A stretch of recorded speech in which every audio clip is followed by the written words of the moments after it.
There's no such recording, no such debate, because there was never such a memo that was ever given out. The Sabbath was always relevant, and it still is today. There's absolutely no evidence that the early believers did not celebrate the Sabbath. None. Matter of fact, as we're going through here, hopefully you can see there's an abounding amount of information that they kept it. And you know what? A lot of the argument comes out and says, well, they never said keep the Sabbath.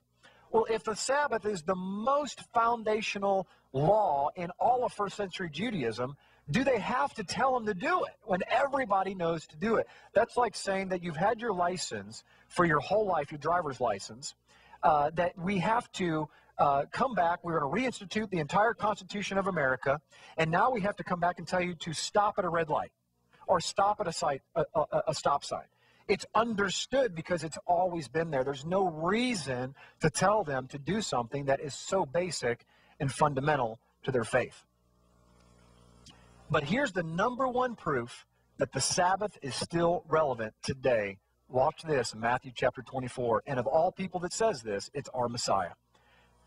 In verse 15 it says, therefore when you see the abomination of desolation spoken of by Daniel the prophet standing in the holy place, whoever reads, let him understand.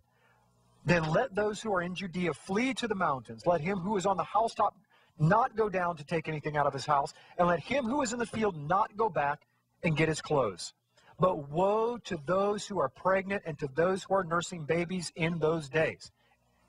And pray that your flight may not be in the winter or on the Sabbath.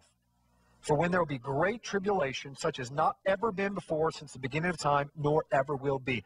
What are they talking about? He is specifically talking about the end of time, the great tribulation, the very beginning of the great tribulation.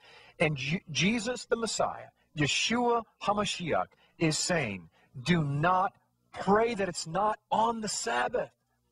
He is expecting that all of his believers will be keeping the Sabbath.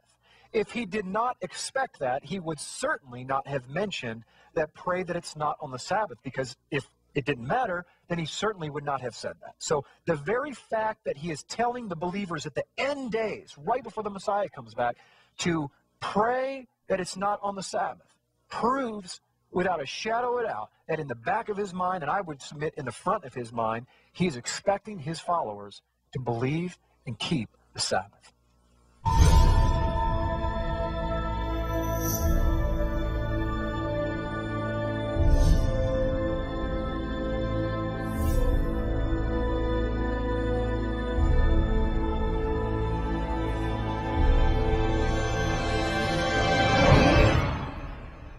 Come and join us as we travel back in time 4,000 years ago to discover exactly where the holidays of Christmas, Easter, and even Valentine's Day come from.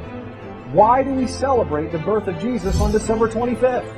Whose birthday really is on December 25th? Where did we come up with December 25th? Where did the star on top of the Christmas tree come from? Where did the Christmas tree itself come from? Where did St. Nicholas come from? Are we sure that St. Nicholas even existed? Have you ever wondered where the famous phrase, ho, ho, ho, comes from? It comes from the late 1600s when they used to have plays, and before the devil would come on stage, he would announce himself by saying, ho, ho, ho. Did you know that original Santa's elves weren't little guys that made toys? They were Krampus demons that would punish the children if they weren't good for that year, while St. Nicholas would give them gifts if they were good. Who is the Easter Bunny? Where did we get Easter eggs from? Why do we celebrate Easter on the first Sunday after the vernal equinox? Did you know that Christmas was illegal in the United States until the mid-1800s? Can we celebrate these holidays according to the Bible? This is by far the most popular video on the internet on the history of Christmas and Easter. This video has changed hundreds of thousands of people's lives, and it will change your life too.